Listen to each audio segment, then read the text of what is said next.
వ్యవసాయం మీద ఇంట్రెస్ట్ పోవడానికి ప్రధాన కారణం కూడా నేను చెప్తున్నా. ఈ ఐ టెక్నాలజీ వల్లనే ఏమైందంటే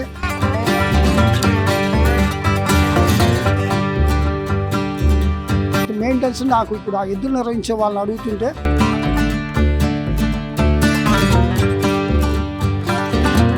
దానివల్ల మా కాడ ఎడ్లు తగ్గటానికి కారణం ప్రధాన కారణం అదే.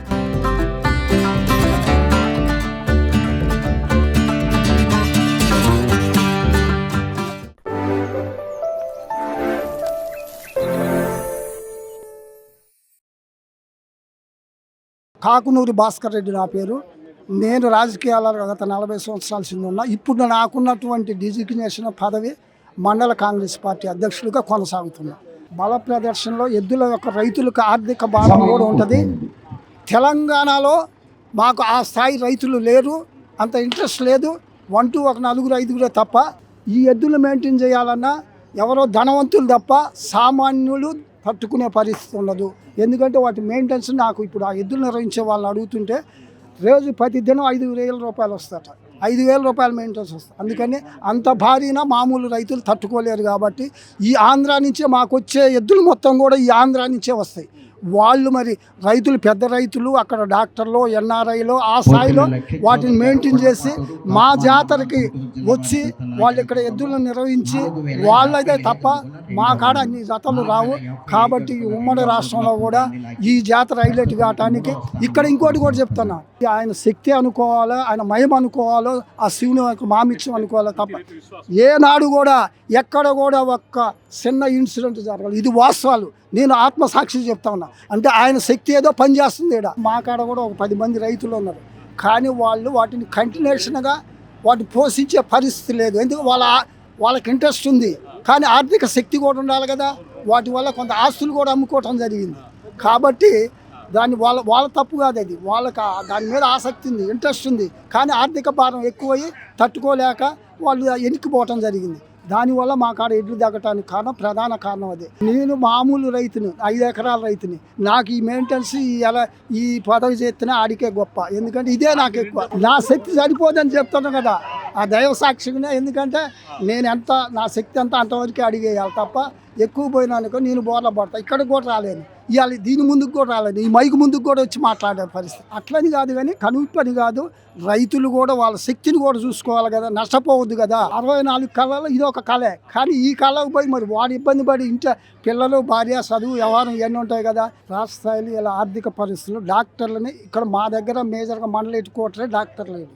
కారణం ఏంటంటే ఇక అది నేను ప్రభుత్వంలో ఉండి నేను చెప్పుకోకూడదు. అది ఎందుకంటే ఆర్థిక పరిస్థితిలో పోస్టింగ్లు ఇచ్చే పరిస్థితి లేదు. ఇప్పుడు మా కాడ ఉన్న డాక్టర్ ఒక 10 చోట్ల ఇన్ఛార్జిగా చేస్తున్నాడు. కాబట్టి ఇక్కడ వాస్తవంగా మండలెట్టుకోవటం మేము కూడా మంత్రి గారికి ఎమ్మెల్యేపం పెట్టాం. తప్పకుండా డాక్టర్లు ఇస్తాము. డాక్టర్ అంటే రాష్ట్ర పరిధిలో, అది ముఖ్యమంత్రి గారి పరిధిలో కొత్త పోస్టులు రిలీజ్ చేయాలా. ఆ రిలీజ్ చేసిన దాంట్లో ఒక డాక్టర్ని పట్టుకొచ్చుకోవాలా.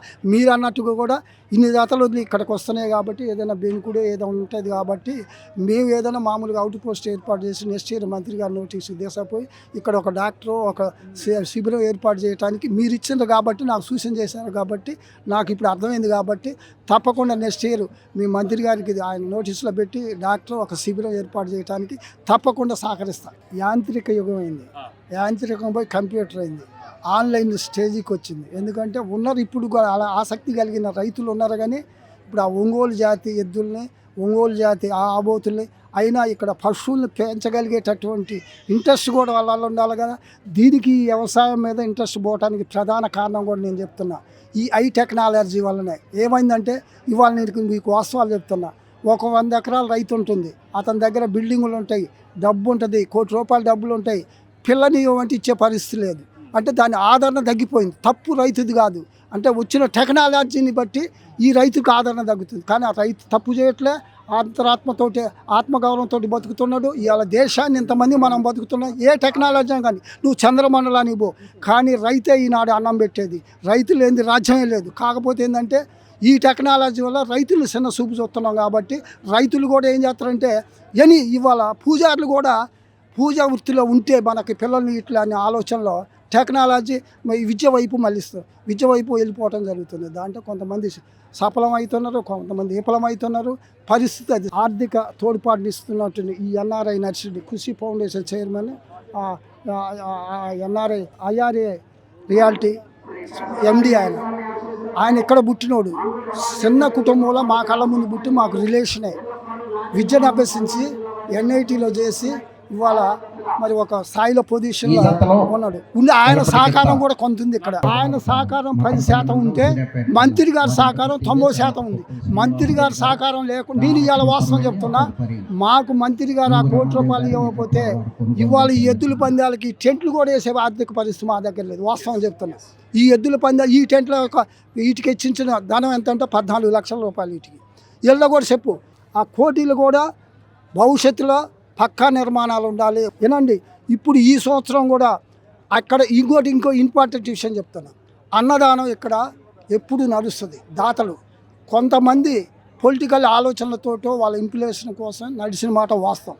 ఆ తర్వాత అన్నదానం బ్రేక్ అయింది. ఎవరో కొద్ది గొప్ప పెడుతున్నారు, 1000-2000 మంది.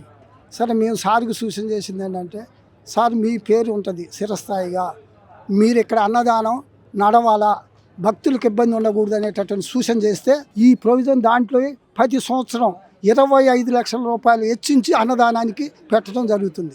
ఈ సంవత్సరం 30 లక్షల ఇచ్చాం.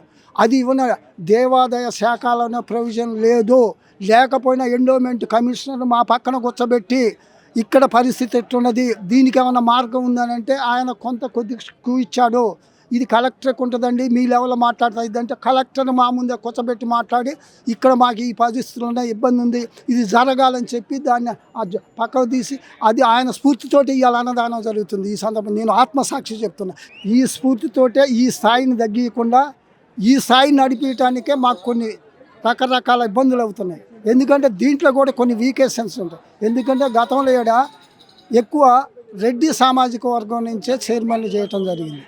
ఇప్పుడు మేము దాన్ని ఆలోచన చేసి ఇక్కడ వేరే కులాలకు కూడా ప్రాధాన్యత ఇవ్వాలనేది ఇవాళ నాయుళ్ళు ఇక్కడ ప్రాధాన్యత ఇవ్వడం జరిగింది. వాళ్ళ ఆధ్వర్యంలోనే మమ్మల్ని సహకరిస్తారు, మేము వాళ్ళకి సహకరిస్తాం. మాకు అలాంటి భేదభావం లేదు. ఇక్కడ 10,600 ఓట్లున్నవి. ఇన్ని లక్షల మంది ఏనాడు కూడా రాజకీయ కల్మషాలు లేవు, కొట్లాటలు లేవు. ఎంత ప్రశాంతంగా ఉన్నదంటే మళ్ళీ మేము ఆ ఎలక్షన్ వరకే, ఆ తర్వాత అన్నదమ్ముల లెక్కనే పోతాం. ఈ శివరాత్రిలో కానీ దేంట్లోనైనా. అందుకని ఇది మండల కేంద్రం. ఈ మండల కేంద్రంలో ఒక భాగం 33,000 ఓట్లు ఉంటే 10,600 ఓట్లు ఉన్నాయి. అంటే దాన్ని బట్టి మీరు అర్థం చేసుకోండి. మేము సోదర భావంతో అందరిని కలుపుకొని పోతాం. మాకు రాజకీయ కక్షలు లేవు, రాజకీయాలకు అతీతంగానే పోతాం తప్ప భక్తులు అందరూ కూడా ఉంటేనే జాతర. అన్ని రకాల వాళ్ళు చేస్తున్నారు. దీనికి వాస్తవంగా కూడా పోలీసు వాళ్ళ శ్రమ ఎక్కువ, శాంతి భద్రతలకు సంబంధించి 70% వాళ్ళు. మిగతా శాఖలు కూడా సహకరిస్తాయి, వాళ్ళ పరిధి మేరకు వాళ్ళు సహకరిస్తారు. దేవాలయ సిబ్బంది, గ్రామ పెద్దలు, అన్ని సంఘాల వాళ్ళు సహకరిస్తేనే ఈ జాతర మేము ఇంత వైభవంగా నడపడానికి సహకరిస్తున్నాం. దయచేసి ఆ శివుని ఒక ఆశీస్సులు ఉండాలని, మీ అందరి ఒక ఆశీస్సులు ఉండాలని, ఇంకా ఈ శివుడి యొక్క ఆశీస్సుల వల్ల ఈ యొక్క జాతర ముందుకు ఇంకా నడవాలనే ఆలోచనతో ఆ శివుని ప్రార్థిస్తూ సెలవు తీసుకుంటున్నాం. జై